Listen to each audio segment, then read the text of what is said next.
Do people, is the MMA guy. Today we're doing another video on the UFC betting scandal because there's new evidence to support the case. Let's just say that. And you're seeing the tweet that started this whole thing now. So it's the Isaac Dolgarian situation where there was a first round submission against Yadir Delvali, and it was in suspicious fashion. There was astronomic betting volume on the underdog. Isaac Bulgarian, known for his grappling. Apparently the UFC called him right before the fight, and they were like, "Yo, there's suspicious activity. It's been flagged. Are you gonna? Are you out there to lose? Did someone get in contact with you?" And he says, "No, I'm gonna kill this guy." Then gets sub in the first round. So that was the situation. And now we have a Steve Will Do It got us out the RV thing back in 2024. And so we'll just get into this. The Steve Will Do It situation. So we have Ari Mack, who's a fairly reputable source in the MMA world. We have my understanding of the Dolgarian Nelboy connection. Isaac won the sponsorship on Looking for a Fight, on Dana White's is Looking for a Fight. Nell tried to claim the sponsor deal was also a management contract. As far as I'm aware, Steve Will Do It kept Isaac on payroll at around 6 to 7K per month for about 6 months. So that was the situation. Is that he got that, Steve Will Do It sponsorship, and now that's where fans are like, "Oh, that's very interesting." Why is that interesting? Because Steve Will Do It is known. He got first famous off of drinking exorbitant amount of alcohol, and then as a degenerate gambler. Okay? Worse than that. Look at this picture. This is Steve Will Do It and Dana White. This is him doing a $300,000 gift to Dana White here. On of a car for his howler at the whiskey or whatever. Steve Will Do It is tied up with Dana White. There are videos of Dana White giving chips in a casino to Steve Will Do It. They're always like together in these casino type settings. Both are absolutely degenerate gamblers, although Dana White claims to be a very not so degenerate because he leaves on wins most of the time or something like that, which we really I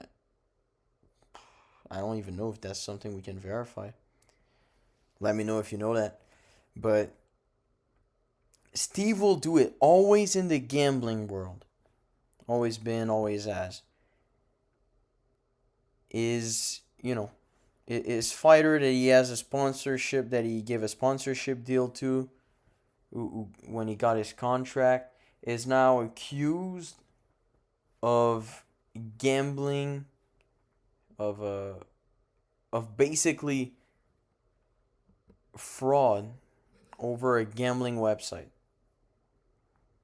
through an exorbitant amount of money being bet on him. That's his fighter, the guy that he got a house for. And now the reason why that's super weird is because, well, that like he got him a house and everything. Did he fully pay for the house? Did just by the fact that he gave him 6 to 7K a month, Isaac Dolgarian believed he could afford this house? This is my thing. There are two avenues. The first one is Dana White and Steve are both in on the gambling situation. They're both in on it. Dana White didn't call it.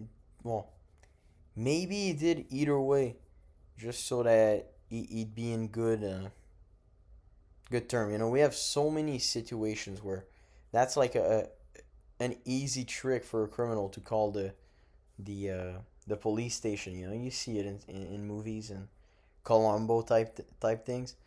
But there's also the second possibility, which I don't think a lot of fans have looked at, but I think that's one where I think that one could be as likely as the first one, to be honest.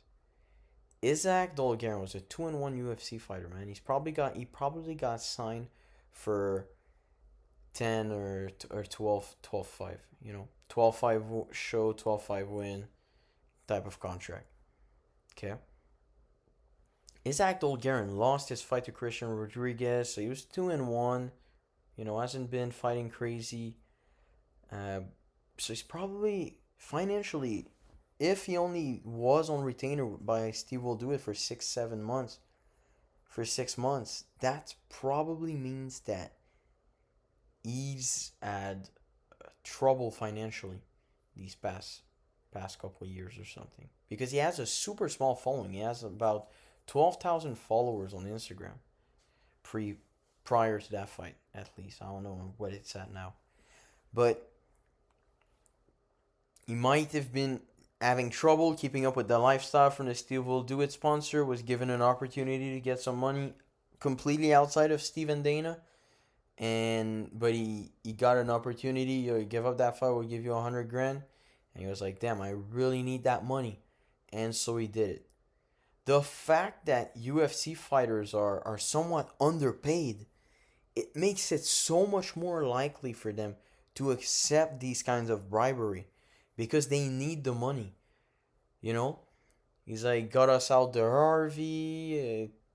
Recently, we had Chris Padilla after an event calling for 50K. My mom's gonna get kicked out, or RV or something like that, and it's like, if Chris Padilla didn't even get the bonus because he begged for it, like, if someone goes to Chris Padilla and goes, yo, listen, next time we want you to give that fight, we want you to get KO'd in your next fight, we'll give you 250.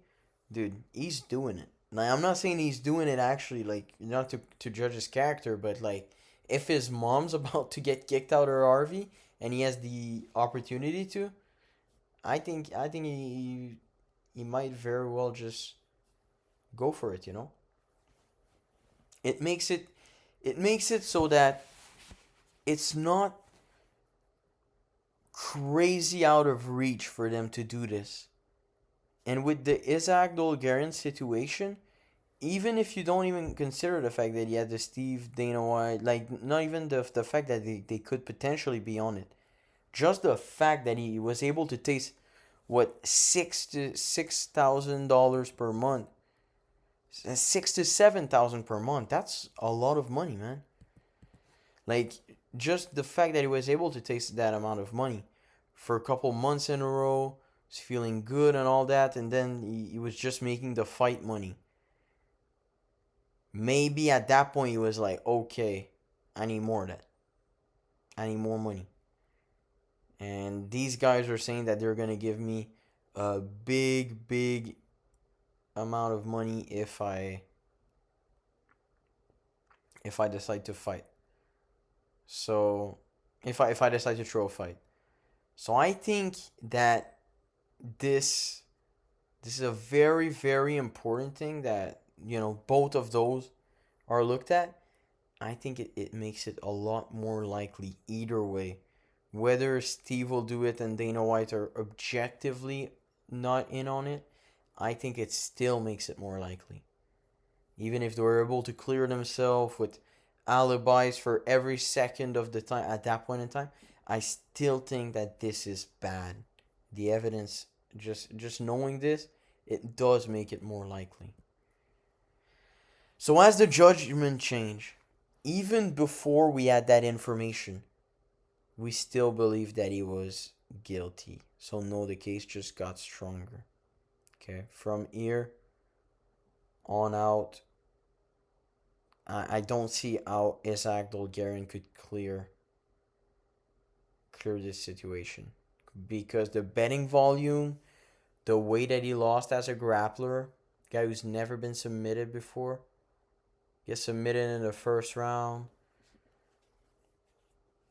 I mean, with 4 to 5 times the betting volume of an average fight on the least stacked fight night of all time. Steve Garcia versus David Onama. Some of you guys that are watching this video maybe don't even know who the flip David Onama and Steve Garcia are. And that was the main event. And Isaac Dolgaren wasn't the co-main either. It was like the first fight of the main event. Of the main card, sorry. So this is really what we got now. So I think this is getting worse.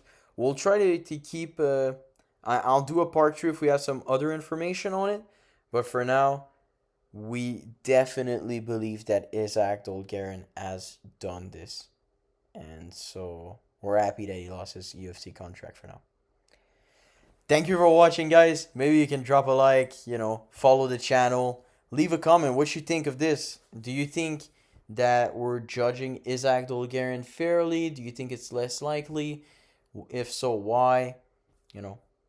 And yeah, engage in the comment. I'll engage with y'all if you make good arguments. So thank you, and stay tuned for the next video.